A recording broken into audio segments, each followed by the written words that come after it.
you may be in God's green garden on this Monday, the 6th of June. Goodness me, half the year nearly gone already. Thank you, Marlon. Lots to talk about today, and of course, we will be joined by George in the not too distant future, Ash, of course, with me shortly, and Simon's checking in today as well to talk about crypto and exactly what's going on there. Are we in a bounce position on Bitcoin or not? We'll find out later with Simon. What else is going on? We have, I wonder if Simon and Ash are recuperating from the weekend. I'm sure they've been out in the streets of London celebrating Queen Elizabeth's, what is it, Platinum Jubilee, 70 years on the throne. My goodness gracious. I wasn't even born. Even me. Well, good on you, Simon. He wasn't even born when she took the throne. Really? That's amazing. I thought it was. Anyway, no doubt we'll talk a little bit about that in a while. But first up, as always, let's have a look at the pound and see if there's anything worth trading here in terms of a breakout as London prepares to open. You may note that I have got an order above all of this noise, and I'll get to that very shortly. It's actually a monthly chart that I'm trading, pound US dollar long. Maybe sitting on that one for quite some time, but we'll see. All right, in terms of breakout today, the breakout area would be between there, the high of Friday, and there, the low of today, 115 odd pips. If you wanted to go short, you're going short around about there somewhere. Ouch. Trading straight into that low. If you wanted to go long, you're entering there, let's say 120 pips you'd be chasing from there before you took any profit, and you haven't quite got that either. That said, I think I'd be prepared to trade it long if I had the right scenario. We've come back and put in potentially a right shoulder here. So it does look as though it wants to move higher, which is pretty much the basis of why I like this this monthly trade. I don't like the breakout today, however, for an OCO anyway. Looks like it's got a bit of a bee under its bonnet already and has taken off in the last 35 minutes or so. Look, that's asking a lot from me. It's going to have to go from here or here, 107, 115, and then another 115 before we actually get into profit. So it's got to go 230 pips today. Don't like it. I think there'd be better entries to be had if you're bullish on the pound, frankly. I am bullish on the pound, but yeah, I'd rather get in down here than up here, to be fair. So it's a no from me. Lots of things I wanted to have a look at today, not least of which, let's start, I guess, with a review. Dollar CAD, I've moved my stop down again on that, and it is now at, forget the level. The level is 126.43, I think. 126.43 is where the stop loss is now, trailing in case this does come back on us. I think this is the target, by the way, 124.60. So we're about 100 pips, 115 pips away from that target. I wasn't prepared to risk where the stop loss was up here to gain that extra 115 pips. So I've tightened that up. We are protected by this trade line and to some degree by the resistance trade line. We'll see how that pans out. Hopefully today we can kick again and get down to our target. That's dollar CAD if you were following that one.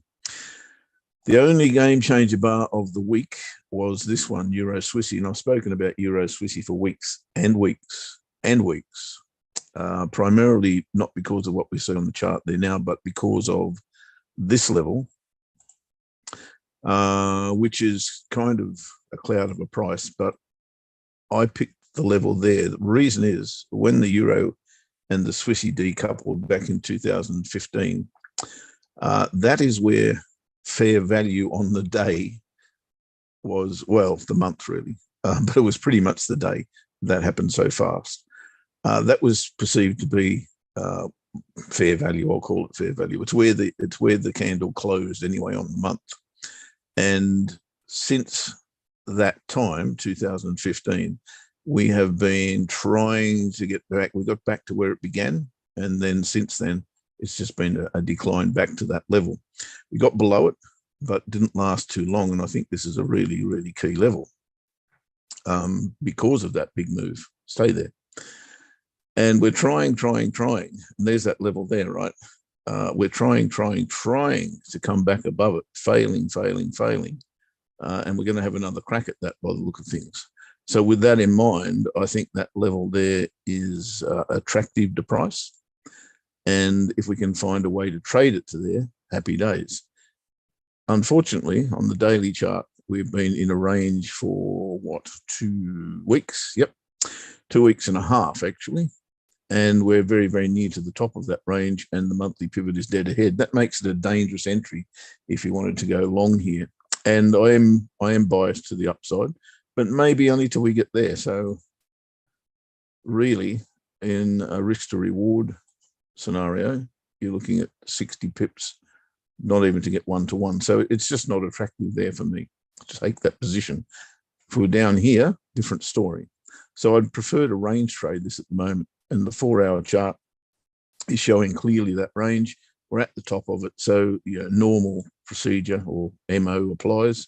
We wait for a false break of resistance, maybe that level there, get up to the monthly pivot, back underneath, and trade it back down to the bottom.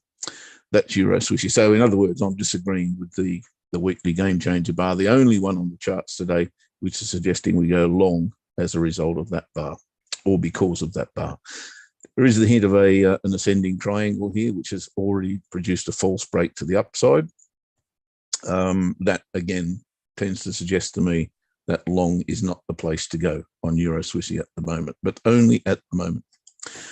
Aussie Kiwi is another one. Now we've got Aussie RBA statement tomorrow, and of course interest rate rise predicted there by 0.4%. Why? I don't know why 0.4. What's wrong with 0.25 or 0.5 or 1 or 7.5? No, we're Aussies, so we just want 0.4 apparently. That's okay.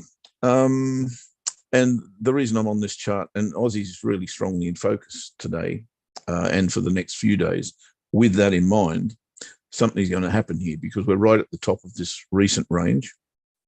And for my money, this is either going to be a double top pursuant to what happens tomorrow with the RBA, or we're going to get a new high. Well, you don't need to be a rocket scientist to work that out, I guess, but I'd be looking for the double top scenario because it'd be far easier to trade if price were, as a result of the RBA, to come back down here underneath the pivots, underneath the trade line, and then retest that area. Then I think there's a short on offer. And if that actually plays out and reverses, then we could find ourselves right down here, back to 106.50 area, something like that, which is about 400 pips away from here. So if you can get a decent entry on Aussie Kiwi, then I think that's certainly my bias. It's not only because of the potential double top, but when the Aussie and the Kiwi, which are pretty much pen pals, they stick together pretty closely. It's always been my thing: when the Aussie gets to $1.10, sell it. When it gets to parity, buy it. And since February, even before that, I think we're about 8 years in now since we've been in this range pretty much. And every time, as I say, we get to the 110 area, it seems to be either a false break or we knock back off it. And we're there again. So this, to me, is a potential to trade this right back down to maybe 102, 101. Why? I've got no idea. But that's what the chart's telling me. Speaking of the Aussie, as I said, it is in sharp focus this week, not least because of the RBA statement, but because it has been on the move. And by this chart, Aussie versus the US dollar, we've had 3 strong weeks of buying, and I'd like to see a pullback here before taking this on. But if price can get above this level, again, as a result of the RBA, and we don't know what that is yet, of course, then this is on for young and old. But to my mind, again, we have to wait for the RBA. This looks like a selling position to me. And forget that trade line on this chart, the weekly, but that candle there last week suggests to me that rejection of the monthly pivot, rejection of that horizontal level, which is what, 72.5 or something like that. And this range, this one here, it's had a false break to the high, false break to the low, should pull this back, in my humble opinion, providing the RBA doesn't go stupid and say 0.6% or whatever. So that's, again, the Euro Aussie. Euro Aussie has broken through here, come back and refuses to go back below that trade line, which is interesting. It's also got, if you want to look at it this way, a left shoulder, a head, a right shoulder, which makes that the neckline. Neckline's been broken and we just can't get back below it. So it's a buy area from my point of view. But again, we have to wait for the RBA. A couple more to go and I'll bring Ash in. Pound CAD is one of them. And pound CAD, if you note, has broken to the downside with a strong selling bar. We're getting a little bit of a response from the buyers today. As always, when we've got a breakout, we look for one of two things. And one is to sell it, the other is to buy it at this level. I prefer the buy option, to be fair, but well, there's two ways to play this again. You can play it as a single candle breakout and put an entry above that bar, stop loss below it, or you can wait for it to come back in on a smaller time frame. By back in, I mean back into this range here, which is defined by that level there. If we come back above that and retest it, that to me is a definite buy area. So looking at pound CAD closely as well. Pound Aussie, I won't go on about this, but those of you who are aware of something called the sentiment cycle will potentially recognize that area as an aversion point. And if that plays out, then this won't be here too long and will likely get right into this area here, right into the guts of it. I actually like that as a scenario, pound versus the Aussie. If you want to take the risk of the Aussie being good news or bad news tomorrow, then here's probably a good place to find an entry on pound Aussie long. One more thing, euro dollar. Euro dollar on the, well, I don't really have a strong bias on euro dollar at the moment because of where it is positionally. It's showing me this level here has got it bound both to the top side and the bottom side. And if I go a little bit tighter on that, you can see that we have a clear break and retest of this level, but we've got this one to contend with, and it didn't work, right? We bounced straight back off it. We're now back at that level. Makes it really tough to find a direction, in my humble opinion. Weekly chart is suggesting that we've had a little bit of a pause in this buying. I won't call it a buying spree, but it's lasted for 2 weeks. Is that to continue? Dollar weakness, I'm all aboard for dollar weakness, which would drive this back to these areas up here. I'm just not sure I want to time it to where we are at the moment. And the daily chart is showing me something quite the opposite of that. The trade line that I speak of here, or that I'm showing here, is showing a clear false break scenario. So break, consolidate, back underneath, retest. That would necessitate an entry there under different conditions. The different condition I'm referring to is where this monthly pivot is sitting up here and not where it is. That spooks me, and I don't want to risk that much to trade into that little. So I need maybe a better option here. I'm still with the directional bias in terms of the setup, but I don't want to take that full risk. If I can find a place up here that gives me far better reward to risk, then I'd be happy with that. Alternately, break below the monthly pivot, then retest it. That's not a good option because it takes away the advantage that we've already got with the noticing the setup. But there we go. That's kind of what's in my mind for the week ahead. A lot depends on the RBA tomorrow, and a lot is balancing with the pound as well. Pound bouncing off those support levels is really, really an interesting scenario for me. I do want to take advantage of it, and I'll go back to that monthly chart now and show you why I think this is a possible trade for us. I've already set the trade if you want to follow it. We do have a clear base here. We've cleared out all the stops from down this area, zoomed back up to resistance, and now back down to this area that has already been rejected on the monthly chart with a buying bar. Now, I see absolutely no reason why you shouldn't place a long order above that candle with your stop loss below it and just hang on, because this could be another Christmas trade. Could still be in this one at Christmas time if it actually triggers. I suspect it will trigger at some stage, and I've got my expiry set, I think, at about 200 days or something like that. I can't quite remember what I put on that, but at the very least, I expect it to fill this range, and that's the basis. First take profits here, second take profits here, and the ultimate target is up here somewhere. So it'll basically give you a 9-to-1 risk to reward return if this actually plays out. That's why I think it's a good position to take, and the chart's telling me now is the right time. Righto, that's about it from me. Ash, hello, buddy. Good afternoon here. Good morning, I should say, mate. I can't see your tiara. Haven't you been out celebrating? We've had full-on celebrations here. It's been absolutely brilliant. It has, yeah. I've been watching on the telly. Yeah, been really good. We've had multiple. Couldn't quite get with parties. Diana Ross, but you know, you had a bit of Diana Ross. I couldn't quite get with her being the closing attraction. Oh, do you know what? I didn't watch any of this stuff on TV. There was so many street parties really over the course of the week that staying indoors just wasn't really an option. Because you know it was good weather as well, but there was parties everywhere. It's absolutely brilliant. You know, you just had to walk out the door and there was a party. Yeah, I could see it. Yeah, it was really good. It's been a great week, mate. Great week. Well, it's kind of a bit of a breakout, I suppose, from what's happened over the last couple of years. Everyone's just out and about. Gee whiz, I got me down. It's a bit of a super spreader event, wouldn't it?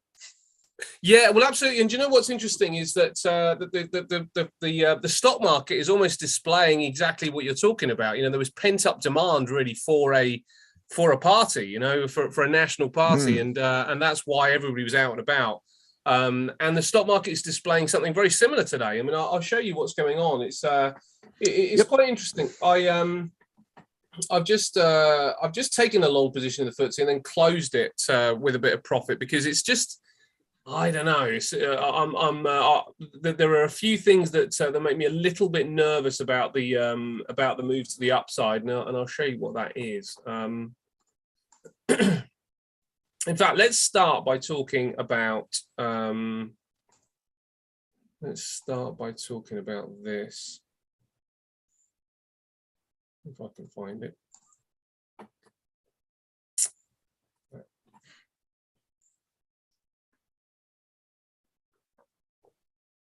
Zoom's doing the hide thing. So here we go.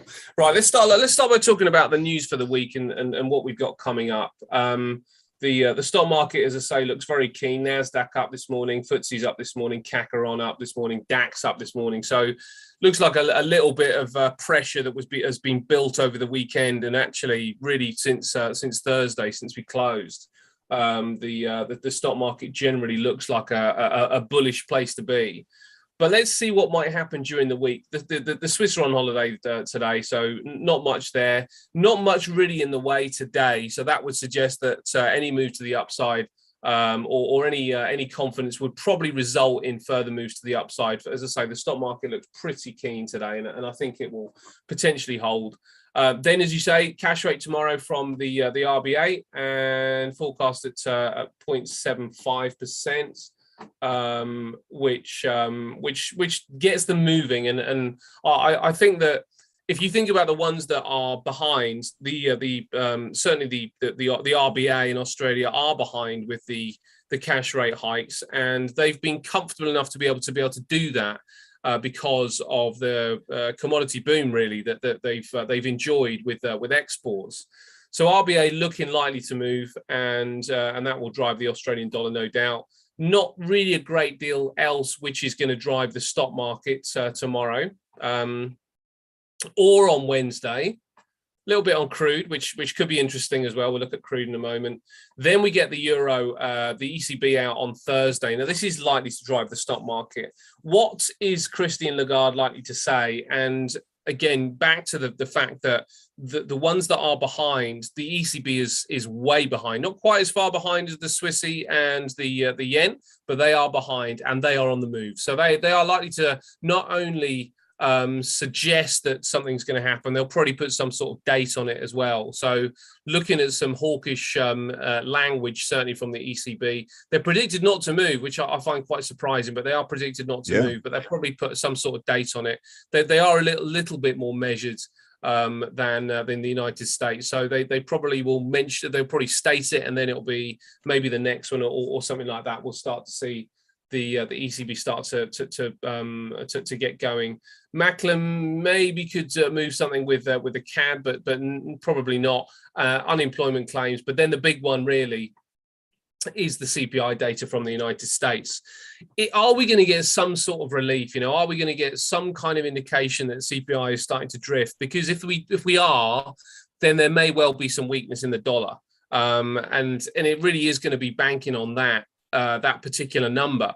I think the euro has got a decent chance of having a rally before that number. It's got a decent chance of buying into that number, particularly if the ECB say something relatively hawkish. And I think people are expecting them to say something relatively hawkish. So they probably will be looking to purchase the euro right up until Thursday. And then we come to Friday, where things are a little bit more in the balance. So interesting week in as much that you could be looking for something to be lasting a whole week, but then on Friday, everything just flips around and changes.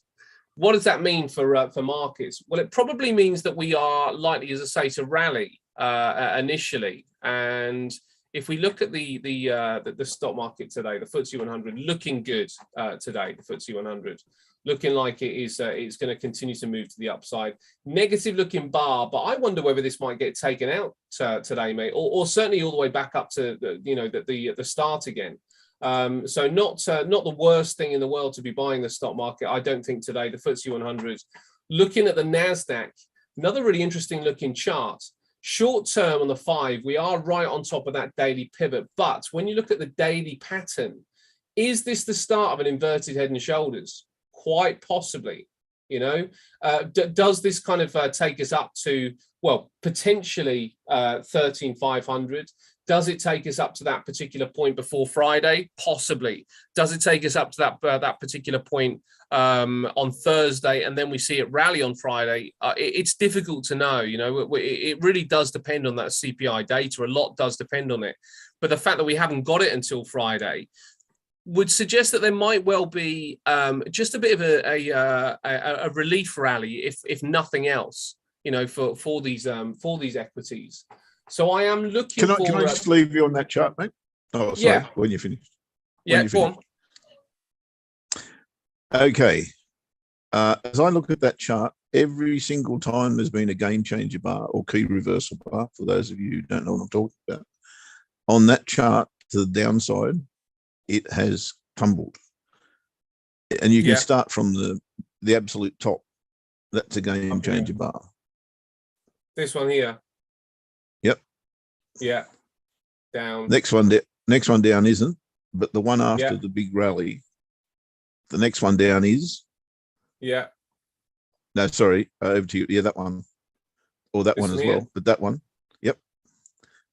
And then that one. And come down to, again, above the little rally that's like, what chart are you on? Daily, that's about 10 days away. Keep going.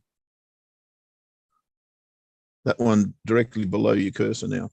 That one? Yep. Yeah. Yep. Then there's another one just below it. Another one just below it. This one here? No, this next one. That one. Yep. Yeah. Didn't last too long, that one, to be fair. Yeah. Then you go back up to your trend line. The second red bar on that is a game changer bar. Yeah. Then you come down till it, you've got a 1 bar rally, not the doji, but the next one down. Yeah. Come right down. There's a 1 bar rally that comes up next. Then there's a game changer bar. Yeah. Yep. Then there's another one, that little high test bar. Yeah. Then there's another one after the 1 bar rally. 4 candles down. Yep. Yeah. Then there's another one adjacent to that. That one. That one. Yep. Yep. And look at the market right now. Well, yeah, I suppose you could say, was this one a game changer? Yep. Yeah. Just saying. Yeah. Well, no, that I see that, mate. I guess, and it's interesting, isn't it? What your eye is drawn to, what my eye is drawn to, is this. Yeah. Look, it blows me away how we all see things different. Yeah. And also when you kind of like look at this as well, it just looks like this is the right pattern for the right environment for the inverted head and shoulders because of that. You know, we've actually got a breakout of the downside. So the right shoulder is above a trend line, which they're the inverted head and shoulders that I like. I don't like them when they're within the trend line, because the trend line, you know, almost creates some sort of neckline in itself. But the fact that this is through that area is pretty positive. So I would be looking for Nasdaq to push higher at this stage. I'm not sure whether I would be. Let me just see if there's a trade here. I mean, you know, you've got the 4 hour. In fact, let's have a look at this, because the Nasdaq is probably better than the FTSE, and only because the FTSE, I've got various trades on the FTSE at the minute. Only because the FTSE has kind of got this wide diamond pattern being formed here as well, and we've already kind of rejected these highs once, and we've just kind of like gone up there this morning and rejected them. It looks pretty good, but I think if anything is going to, if we are going to get a rally, the Nasdaq is going to outperform. If we look at the Nasdaq, let's just see where the right area would be to get in.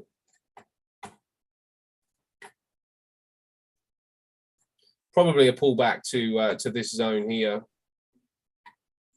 Yeah, looks pretty good when you put that line in, and you know, it creates these levels of potential resistance that are now possibly support. So 12,650 on the futures looks pretty good on the Nasdaq. It should meet this trend line, particularly if it was to happen a little bit later in the day as well. So Nasdaq does look like it's got more room to go. And if we look at it on the broader kind of picture, it's come down, you know, more sufficiently than the FTSE. And of course, the Nasdaq's got the biggest issue because of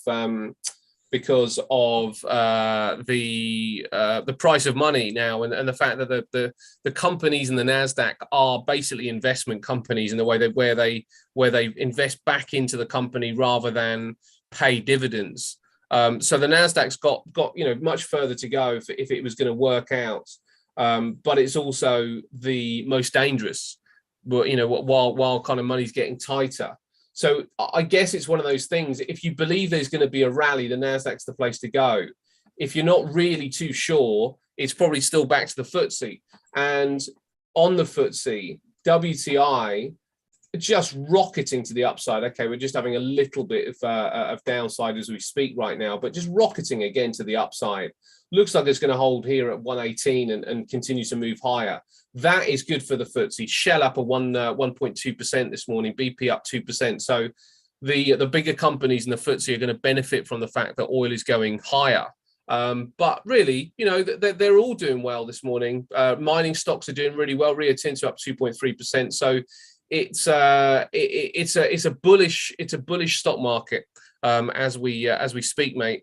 And it's really, as I say, all about Thursday, Friday. RBA, I think will cause some kind of splash, but I think the ECB is the key, because the ECB hasn't moved at all yet at this point, and they have to. You know, they don't really have a choice. What's going to be the pace of it? is the interesting thing. And I think what's happening with central banks is that they are trying to construct this, engineer this soft landing. And the way they're going about it is by raising interest rates relatively gently. But I don't think they can continue with that. And I think that's going to be the kicker. You know, we could well get 2 months where the Fed go 0.5%, and everybody's hoping that inflation, those CPI numbers, start to ease off a little bit. And if that was to happen, then people will be relatively calm that we flattened off, and we can then go back into genuine valuation where we know what the price of the risk-free what's the risk-free amount that we are having to discount, and that discount rate is effectively what the Fed is paying you in interest. So if the Fed is paying you 2% interest, because they're raising the interest rate to 2%, if they're paying you 2%, then you've got to make over that 2% when you are looking at a stock which is going to give you some sort of return. So you've got to discount that. Now, if they stop at 2%, then the discounting can start happening again. They can start making the calculations. But while it's on the move, it's a moving target, which is making stock valuations more difficult. And they would, the speculation that they're stopping at 2% probably calms things down for now. But will that really be the end of it? And I would have thought it's unlikely. So as I say, they're trying to engineer this gentle kind of this gentle correction in the markets, but that gentle correction will be wiped away if they raise interest rates up to 2%, and then the stock market doesn't. Sorry, and then the inflation numbers do not start to abate. So they need some cooling. Yeah, they need some cooling down, and it's difficult to know where that's going to come from. We've still got the issue in Ukraine. You see the price of oil, see the price of WTI. So how can they possibly say, when you sort of like think about what the knock-on effect of all this stuff is, how can they possibly be saying inflation is going to be coming down with an interest rate hike of just 2%? It just doesn't seem to balance up. I think they've got their fingers crossed, and they're just and their hands like that, really. Yeah, as investors, that's where investors are. If the other side of the coin comes and the predictions are right on the other side of it, it looks like this could last a year to 2 years before we genuinely start to see things level off and the stock market able to rally. And that's possible. This is COVID. This is Ukraine war. 2 huge events. This is huge liquidity pumped into the market. This is money printing like never before, and now you've got supply constraints that are running alongside that. So to expect inflation to come down from what is near 10% back down to the 2% range within the next 2 meetings, impossible. I would go as far as to say completely impossible. One thing I do know, and I should have paid more attention when I was in economics in high school, but I've got to say, it's completely obvious to me that the chickens will come home to roost, and there will be a price to pay, especially in the States. When that comes, I don't know. The only thing that's holding the US dollar together is the fact that it is the reserve currency, and people have to buy commodities with it at the end of the day. When that changes, and how fast that changes is anybody's guess. There are people trying, of course, as we speak, to make that happen, but I can't see it happening short term. But the minute it does look like threatening that the US reserve currency is no longer, bye US dollar, quickly, really quickly. It'll just see sayonara. Mate, we better get to George. We're holding him up. Yeah, let's do it. I think he's in the room. Hello, George. I am in the room, gents. How are you doing? Hey, George. Good. Oh, mate. Top of the world, buddy. Top of the world. Brilliant. We are in a beautiful week. Looks like it's cool where you are. Yeah, it is. It is quite cool. Just for the show, so I look respectable. I took off my beanie and I took off my scarf. Oh, you don't have to worry about that, mate. Mine's only behind me as well, mate. Don't worry. Yeah, comfort is much more important than class, in my opinion. I think you just get warm. You got to get warm. Brilliant. I'm in a What's couple going of on, bud? Yeah, I'm in a couple of trades. Let me just show you those quickly. So Hang Seng 50. I took a short up here. Well, I took two shorts, one here, and I added in again up here. So I want to see if we're going to get down here, make this break even, get some profit on the earlier one.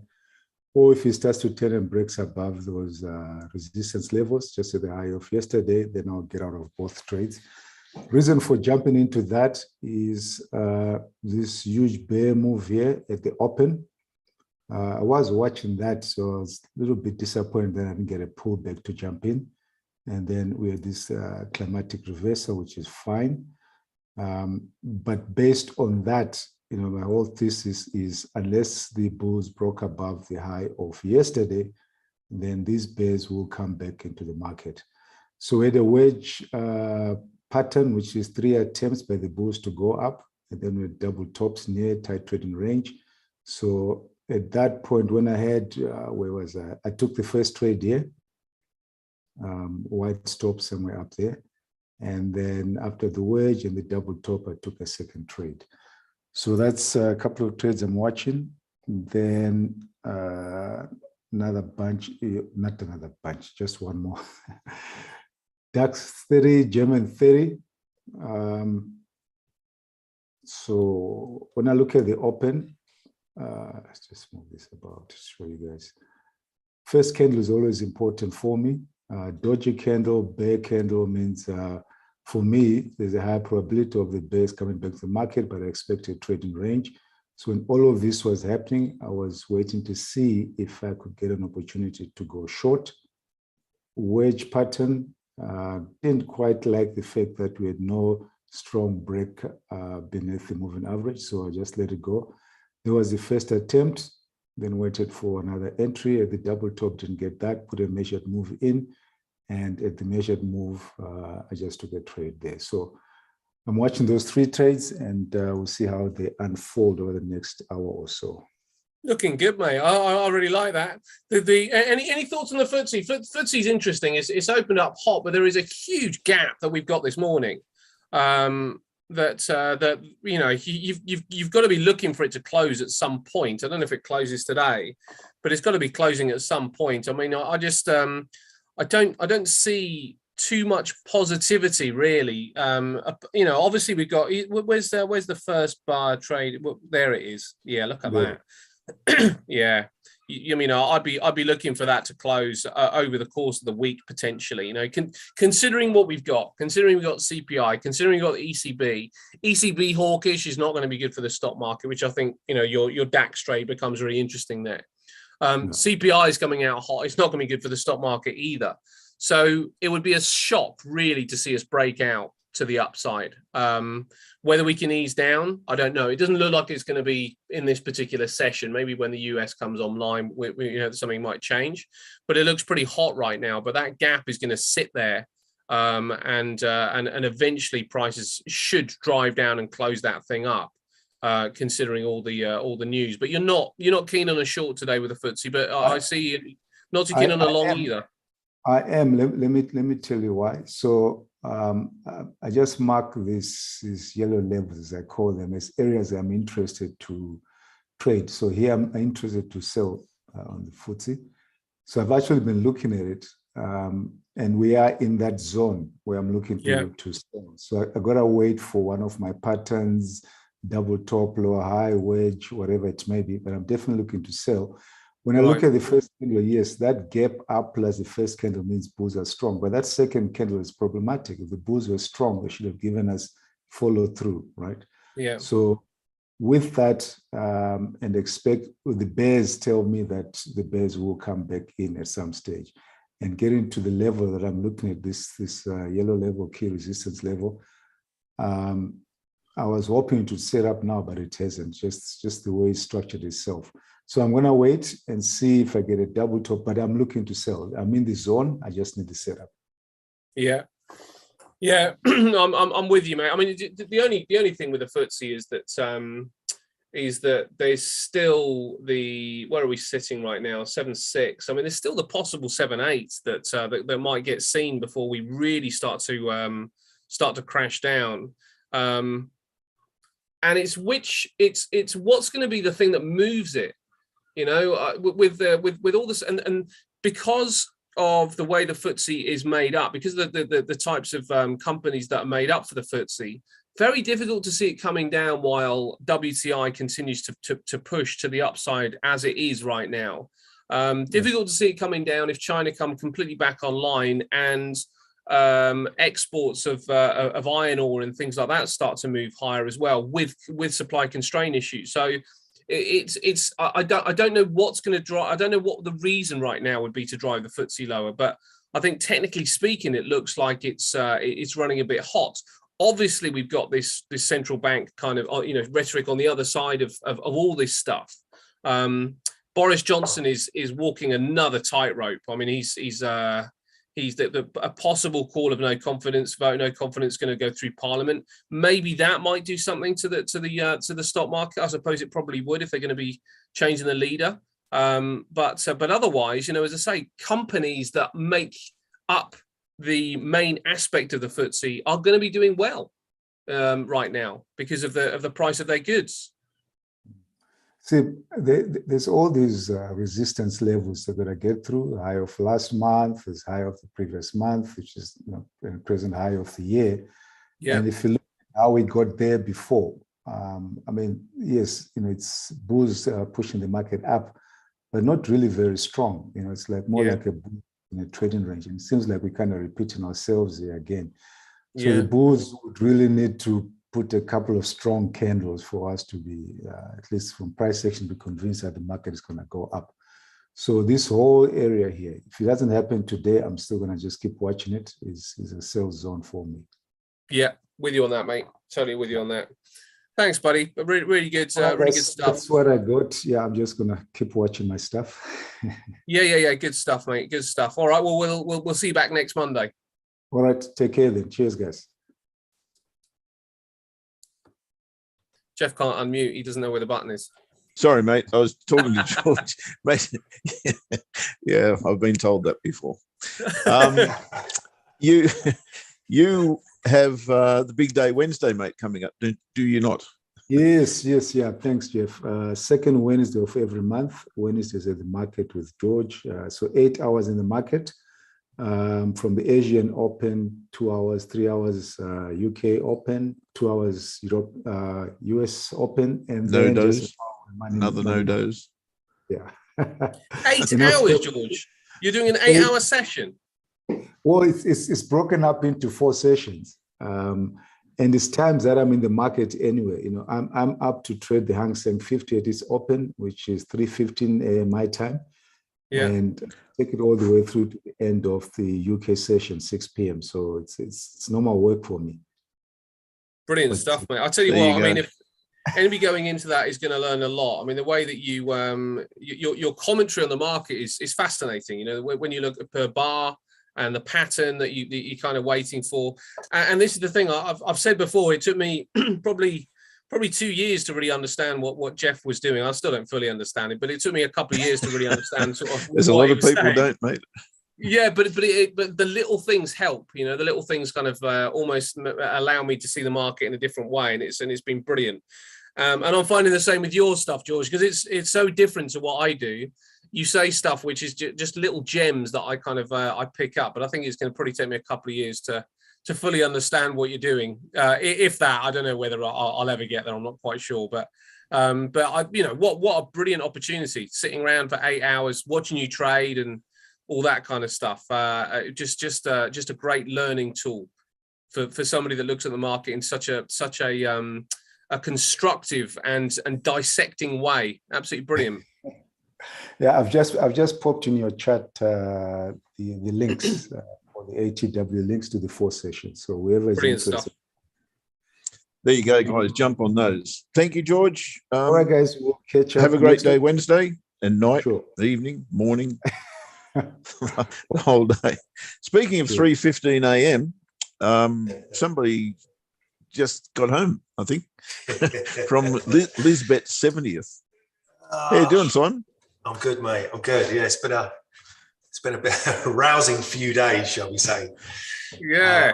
Look, it's quite an event, isn't it? Wow. I take myself back to 1977, which was the Queen's Silver Jubilee. I was 12 years old, and me and a couple of mates on my street where I lived raided my dad's garage and found one of those big 7-keg beer can things. And we stole it and took it down the park, and that was my first ever taste of beer. I was 12 years old. It was Queen's Silver Jubilee. It was my first ever taste.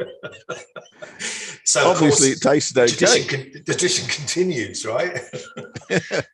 Yeah. Do you know what?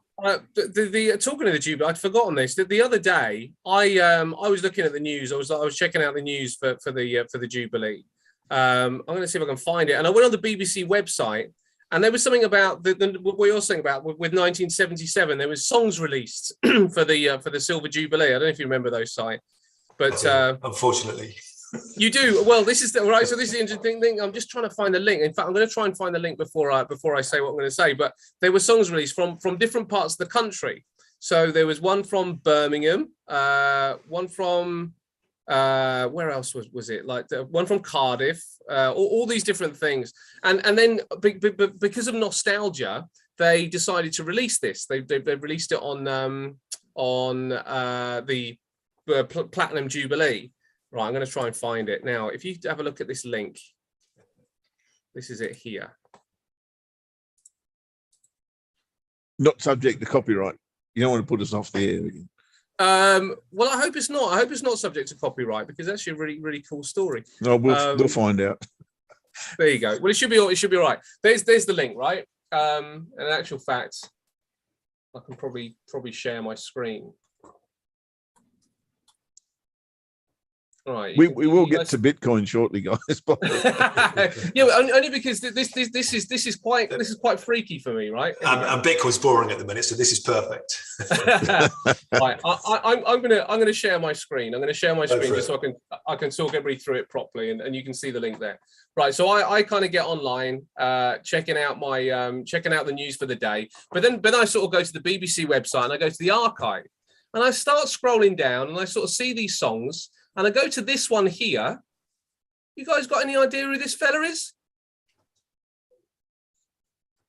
Where? The one in the middle. Yeah, so this is Cardiff's Silver Jubilee. I probably can't play it because of YouTube, but this is Cardiff's Silver Jubilee thing, right?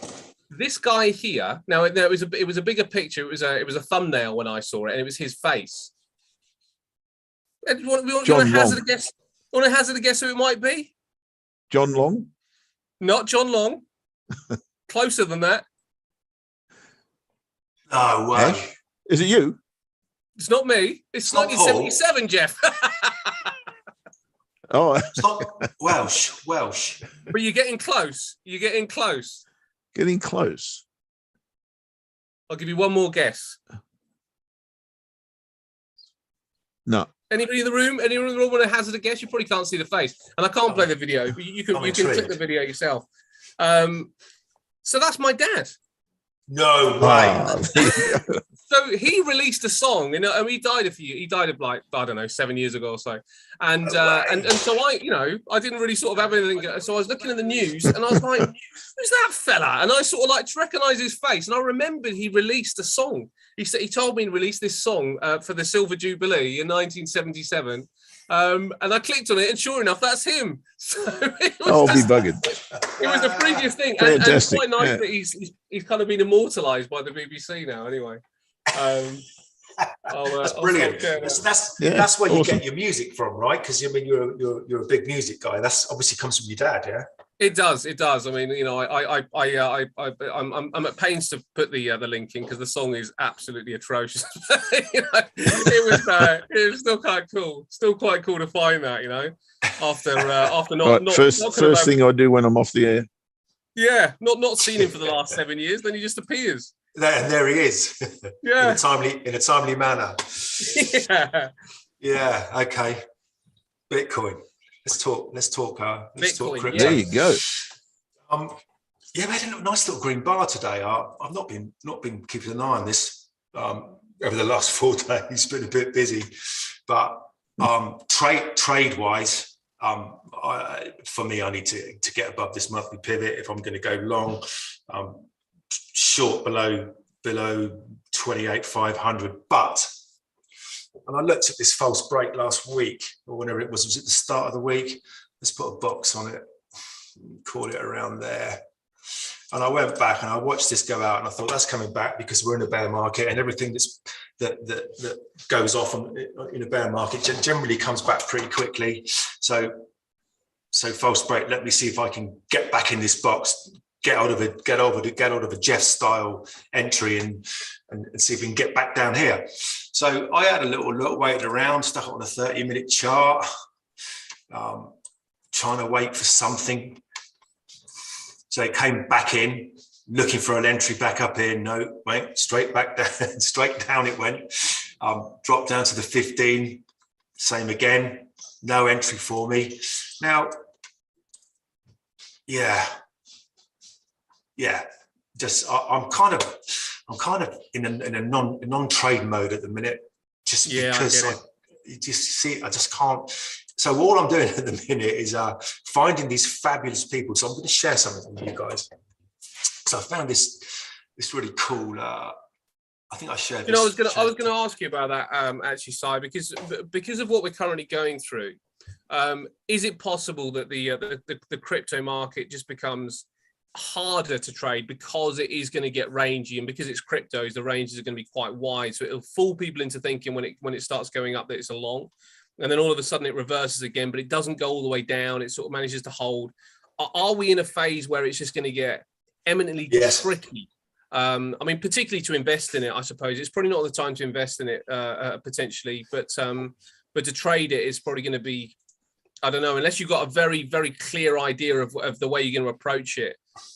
Is it going to get very difficult to be trading cryptos at the minute? I think it's going to be difficult for a few months to come, or at least until we put in this cycle bottom. You're right about the investing bit, but again, it's trying to find a cycle bottom, which takes me to this guy who I found about 6 weeks ago. I've done a little bit of research on him. His name's Benjamin Cohen, and he's in. You know Ben Cohen, right? Yeah, because he's he's got a stake pool on Daedalus on Cardano. So I've sort of watched him for a few years, because the great thing with Ben Cohen is that he only focuses on Cardano and Bitcoin and maybe sometimes Ethereum. He doesn't go into all the others. No, he doesn't. That's exactly right. Yeah. So he's an ex-nuclear physicist or something. He's a really, really clever, bright boy. Yes, he is. That's jacked his career in and gone full on into the cryptoverse is his website. Yeah, he's got 8,500 active members, and it's not cheap. He's charging $100 a month. Wow, the guy's doing all right. Yeah, right. He's developed this site, and it's bloody brilliant. He does videos once every couple of days,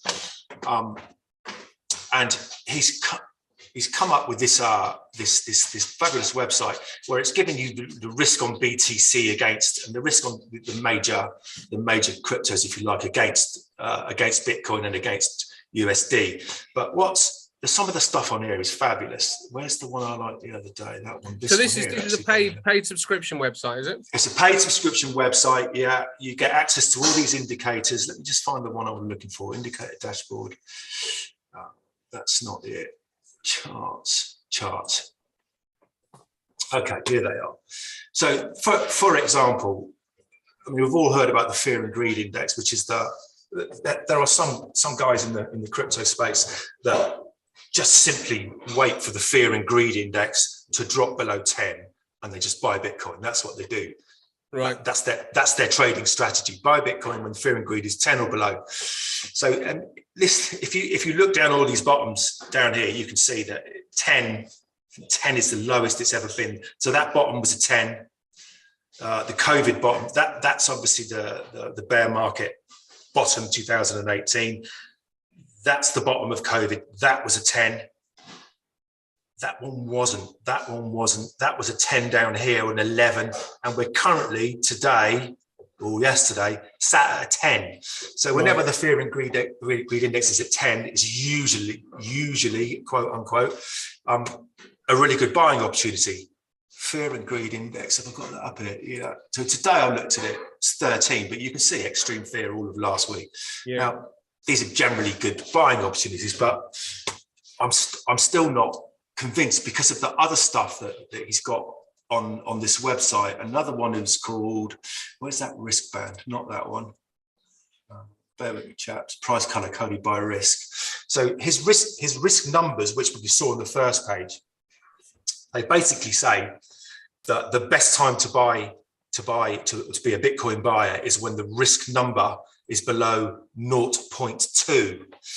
And he's tracked that on a color coding chart with all these colors. So basically, the dark blues are when you can see the risk at the bottom, 0.08. Whenever the risk drops below 0.1 is a Bitcoin buying opportunity. Yeah. And you can see that all the dark blues are everything that's below 0.1.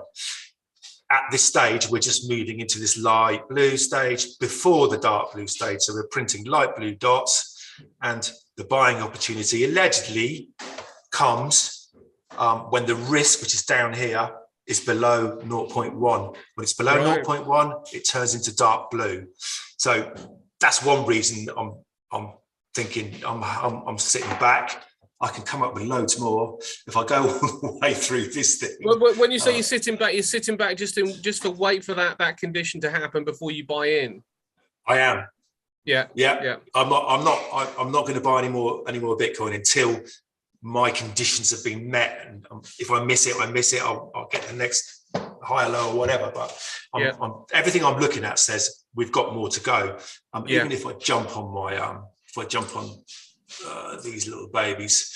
So Bitcoin going right back to 2013, the very first top of the bull run, the break below the first lower low. This all lines up with everything that I'm looking at on his site. So the first lower low is never the cycle bottom. The second lower low is always the cycle bottom. And it also coincides with an oversold RSI. Now that was the first one. To move over to the next top, the next cycle, 2017 top. Again, there's the break in the first lower low. It doesn't look lower, but it is actually lower than that. It doesn't look it on the screen. That's the first lower low. The first lower low is never the cycle bottom. The second lower low is always the cycle bottom. It's also oversold again and that's the first time it oversold on the RSI weekly until the previous time. It never went below again. Also got the bounce of the 200-week moving average, which had this line going right back and the data went back. I'm sure it would have done the same. Next one, again, 221 top, first lower low, second lower low, not in yet. Second lower low, not in, RSI not oversold. I just think there's more downside. Everything points to another leg down for me. I don't know what you guys think about that, but I'm like with you said, mate. Trading wise, it's difficult. I am working on something to trade inside these boxes, but it's not great at the minute. I'm trying to work a Jeff strategy out of trying to work inside these boxes, but as soon as I start putting daily pivots in and things like that, it gets really tricky. Yeah. You know what? I'm with you. And you know the thing with it is that the psychology of the stock market has been buy the dip. So for so many years that it's going to take a while for that particular thing to be broken.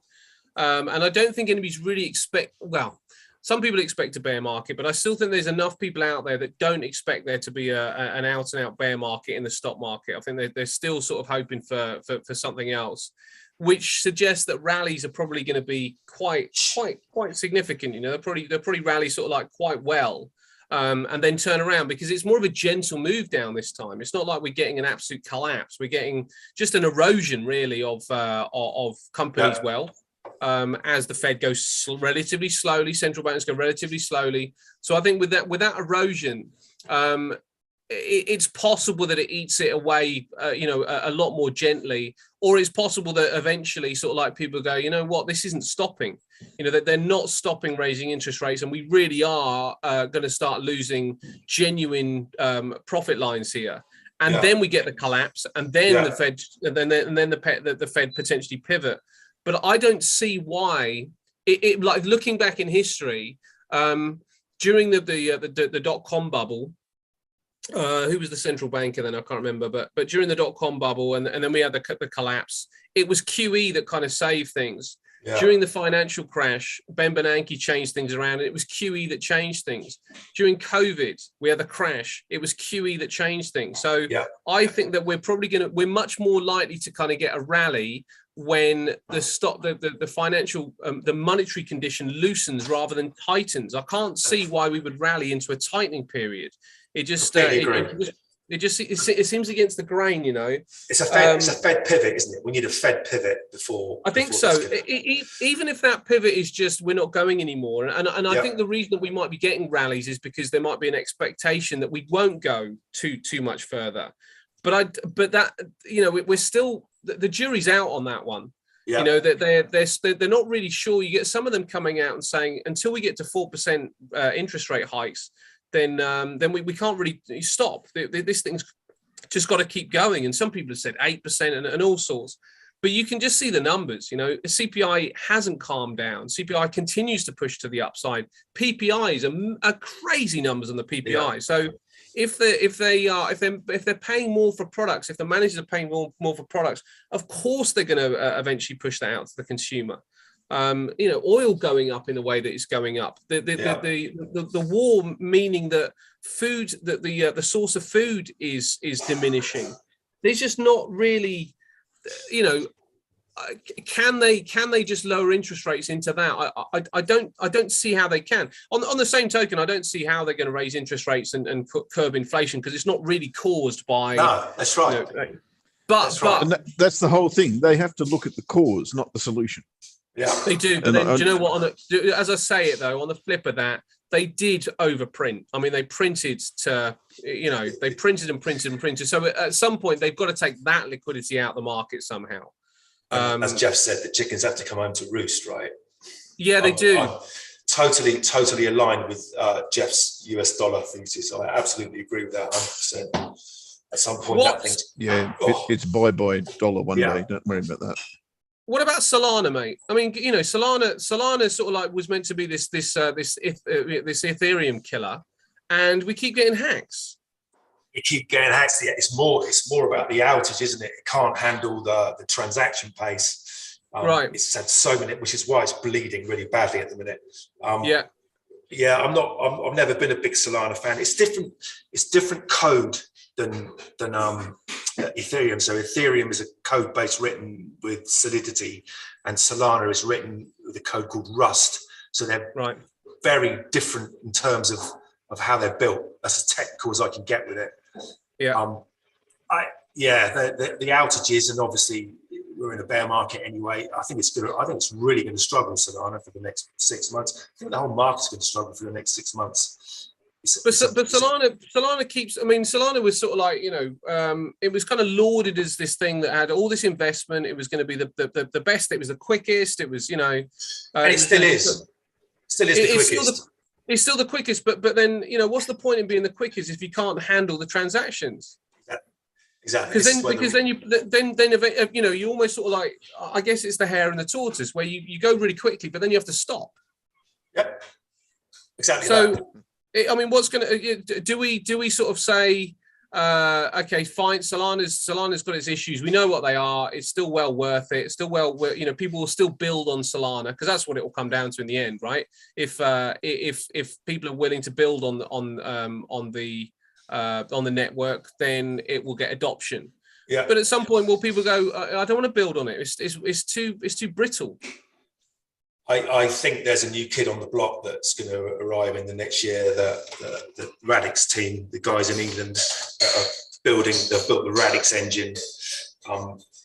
When you dig dig deep into that and go down a rabbit hole, sorry, and see what those guys are doing and what, I mean, it's ambitious what they say they're going to do, but it looks like the only ETH killer in town to me. I don't think there is another one. Oh, really? The guys, one of the CTOs did a great YouTube video talking about how once they go live at this time next year with their last stage, it's been 12 years in the making. Once they go live in next April with the final release, they were talking about how they're going to win over all of the Ethereum devs that are sat on. He did a really great little video of an island, a big island here called Ethereum Island, and an island offshore called Radix Island, about how nobody was living on Radix Island and everyone was living on Ethereum Island on the right over here, and it was this new place over the water where you can go and build stuff at twice the speed. It's infinitely scalable, so it will never have any. I mean, it sounds really ambitious, but I've been following them for 2.5, 3 years, and they're hitting every single milestone they set themselves right. You know, they've got a real solid roadmap. They hit every single point. It's almost like they know they've done it, and they just want to guarantee that they're hitting all of their road marks, the spots along the way. And they're a year away from launching, and the whole idea is they want to try and get the people from Ethereum Island and put them over onto Radix Island. The problem with the Solanas of this world and those guys is they went in too quick. They just tried to do it all too fast. There was no thought, not a really massive amount of thought process. Ethereum was the same. If you listen to Vitalik, the Ethereum founder, if you listen to him speak, he says all the time, I wish I'd waited and spent more time on this. I wish I'd not gone straight in and done that. And I think that's what the Radix guys have listened to, and they've just taken the opposite route. And I think it's going to be a big player, assuming it does what it says it can do. So Cardano's philosophy was always to wait. Yeah. So what's going on with those guys? I mean, are they on track to? Well, it's difficult to know when they're on track because they're always late, but their whole thing is to wait. So would that be a positive for them, or do they wait too long? No, I think it's a positive. I think anybody, I think we've all seen what happens when projects try and do things too quickly. And look, Ethereum's a prime example. We're waiting for this 2.0, which is due out in August. Well, that's a band-aid for me. They're just papering over another crack. It's a fix, right? Like the Radix guys say, you don't need secondary models. You need the first one to do what it's supposed to do. Stop trying to put band-aid over it and tape it up every year because it's not working. And how does Cardano and Radix sort of compete? You know, where's one better? Where's one not so good? Cardano wise, I like the guy. I like Charles. I think he's great, and I like his patient approach. And everyone gets on it, and because everyone says, "Well, you never meet your deadlines. You're always slow. It's always late." And he's like, "We'll get there when we get there." Yeah. As far as comparing them to Rad, on the Radix test run, which they did last year, they got 1.4 million transactions in a second, right. which is like, I mean, what's Solana's about 60? I think it's the fastest one out there. It's about 60 a second. So these guys are building something that they think or will eventually take on the whole financial system, $400 million financial system. And this thing's built a DeFi version engine to cope with that if that's where we end up type scenario. Right. So the thing is a zeptosecond. A what? A zeptosecond. I think it's 1/6 million. It's 1/6 millionth of a second. Is that right? Yeah, there you go. Just a point of interest. Yeah. Two questions. So, go on. Sorry, no, you finished, then I'll ask you. Yeah, it's just whilst we're in this market, bear with me 2 seconds. Whilst we're in this bear market, and let's assume I'm going to assume that we're in it for at least another 6 months, maybe another year, maybe another 2. Who knows? Who knows what's going to go on? Everything that Ash spoke about earlier doesn't look great, does it? But at this time, is my chart still up? Yeah, it is, isn't it? Yep. At this period, this is all of the rubbish gets flushed out, right? That's what this is, a flush out. Get rid of all the crap, all of those, all these guys that were just forking projects on the way up on top of this, onto this bull run, just trying to make a few quid. They'll be gone. The real value now for me in the next year is the innovators, the guys that are work. This is where they do their work, right? This is where they get really busy and they just sit in the background and they do their work. The Radix guys, the guys that render, that you know about, Ash. Yeah. I think you really have to dig in and find those little gems and lift up the hood and see what's going on under the hood, see what's happening inside. And if you can find a couple of those little gems, honestly, I don't think you need anything else. If you can time it right, yeah. And I think we can. I think we can time it right. I think I've got a really good handle on when I think it's the right time to buy altcoins again. Obviously, Ben's website is really helpful. It doesn't mean I'm going to say it's gospel, but it's good. It's a good guide. I'm not trying to pick a bottom. Bitcoin will make a fool out of he'll make a fool out of anyone who tries to pick a bottom. I'm not going to try and do that. As long as I can get in or thereabouts, sort of lower regression band, find some entries wherever that may be, 20k, 25k, 15k, don't care where it is. And then when the time is right, I will probably buy some more render, buy some more Radix, and I don't think I'll buy anything else. I don't think I need to. Yeah. That's kind of where I am. Yeah. Love it, mate. Love it. Really simple, isn't it? I mean, you kind of hone in on something and you know what my biggest problem was this, and I'll tell you what, it's a right big learning curve, but on this way up here, obviously I'm a newbie crypto investor, and me and my guys just bloody bought everything, right? Let's buy that, look, looks great, let's buy it. And then you get to the top and you're holding 50 different crypto tokens. Do you know how long it takes to sell them? So we didn't get out. We couldn't get out. We got caught. We got caught down here. We got caught holding bags of rubbish. Yeah. And all I can think of for me as a trader is the amount of opportunities I missed selling this off, because I'm sat here watching my portfolio go, I'm thinking, oh no, and I'm missing all these opportunities to sell this bloody thing. So the next time this comes round, and obviously it will, I'll be holding 2 or 3 tokens. I'll be holding lots of Bitcoin, and I'll be trading it all the way up, and I'll be trading it all the way down, and I'll just let my investments sit there, because I have not taken, if I've taken less than 3 sell trades all the way down here, and that for me is criminal for me. Yeah. Because I got distracted. Yep. I think next Monday it might be quite cool to look at how you trade this stuff, because we know how to buy it, but how you trade it, how you get on the short side of it and the long side of it. I think that'd be really good to maybe do a little thing on that next week. I'll do that for next Monday. Brilliant stuff. All right, buddy. Good man. All right. My two questions. Yeah. How did going back to the trading retreat, how did that Ethereum Bitcoin situation it folded really well. I'll show you now. Do you remember the bar that broke out and Paul PB said, yeah, I do. Julian would buy that bar, so to wait, and it was this bar here, this red one that broke trend. I didn't listen, because I'd already sold mine up here on this red line, and I knew I'm looking at what happened the last time after the last top. I'm pretty sure this is going all the way down somewhere, I don't know, somewhere down here. So I was already in.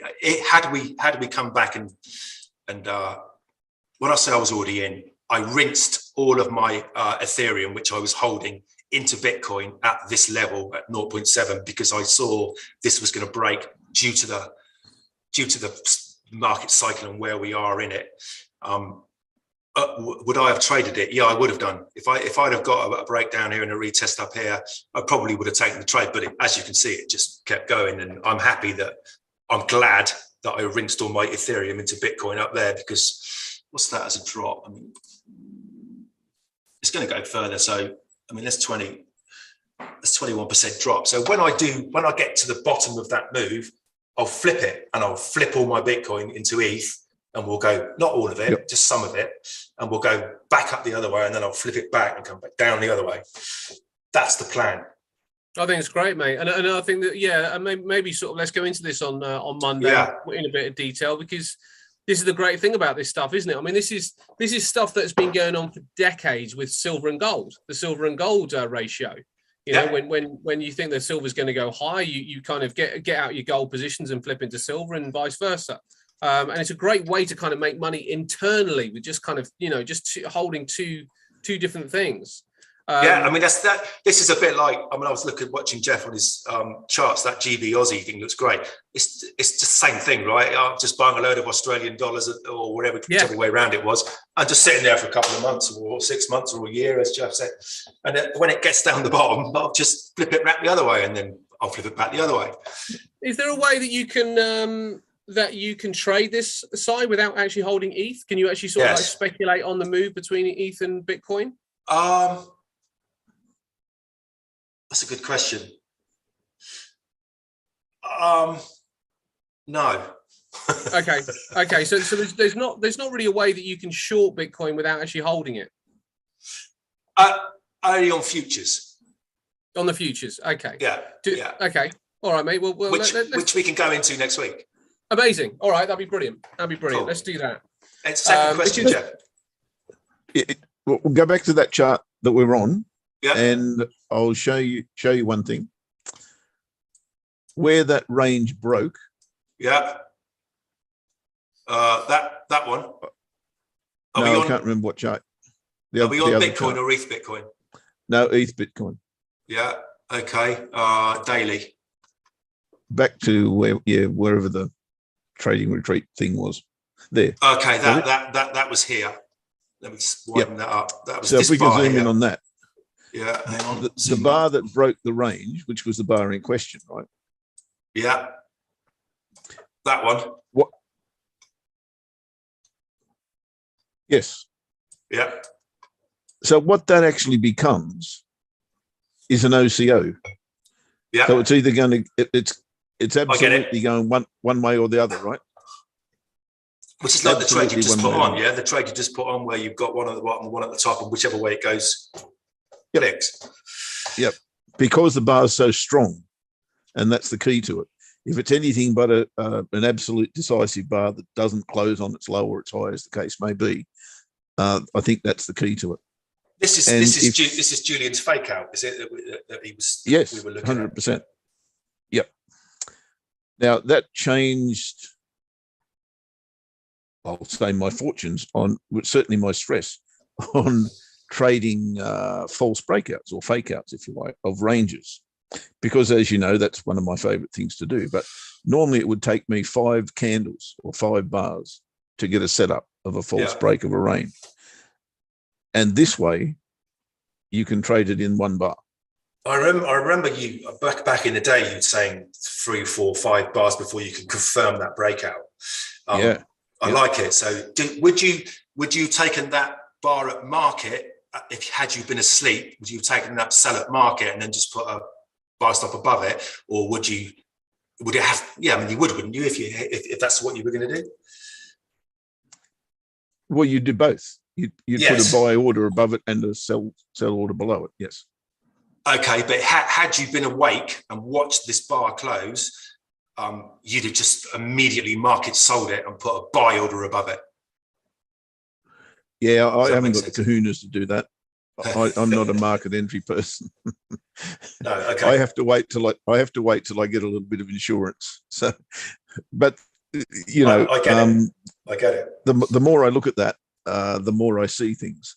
And I'm going to show you a chart in a minute, which is 100% exactly the same as that chart. And pound CAD. I'll show you that in just a tick. The other question was the the breakout on Bitcoin, the Bitcoin chart that we had up earlier, where you couldn't find an entry coming back into this the range. one. Yeah. I didn't see all the charts. Did you look at that on the 4 hour? Do you know what? 15? That's a good question. I probably didn't, but let's do it now. 4 hour. There's the break. There's the lower high, right? I mean, that's a trade, is it? Or do you need it? Do you need it up the top of the box for the lower high? Yeah, you don't want to get halfway into the box. Yeah. Okay, so that's the 4 hour. I mean, obviously with this, we've got the 8 hour, nothing going on there. 4 hour, 1 hour. It's a tough one. It's a tough one, isn't it? Sometimes but there's your trade there, really.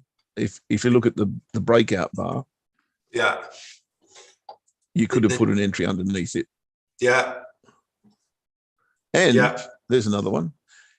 You've also got an extended false break on that chart. The second bar that went through, you could trade underneath the pullback. This one? Yeah, you could trade underneath that green bar. Yeah. Because that's my setup, right? That's my extended false break. Yeah. You would have just survived by the skin of your teeth, but you would have got the trade. Now I want to show you that chart, right? Yeah, go for it, mate. Now, just keep in mind the chart that we just had up, which was the ETH Bitcoin chart. Now have a look at this one.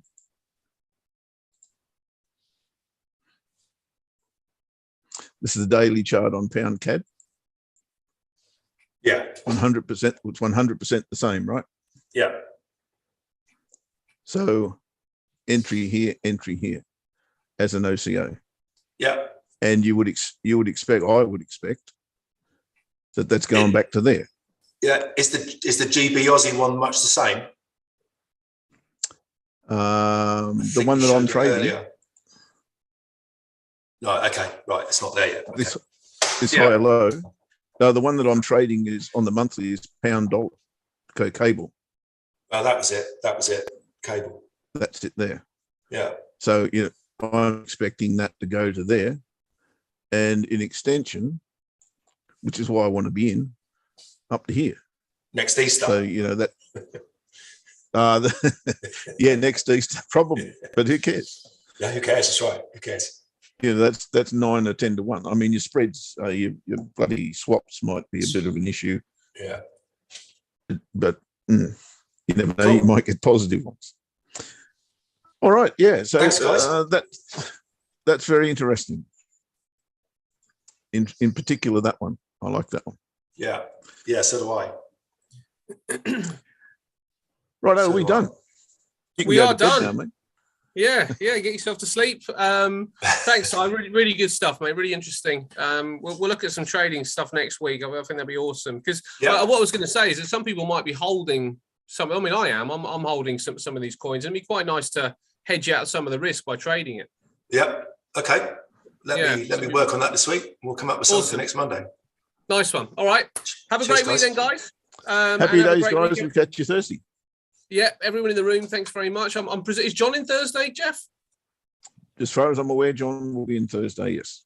All right, and so we'll have Jovial John on the Theatre of Thoughtfulness. Is that what you call it? The Thursday Theatre of Thoughtfulness, yes. Yeah. All right. And for everybody else, remember that one day.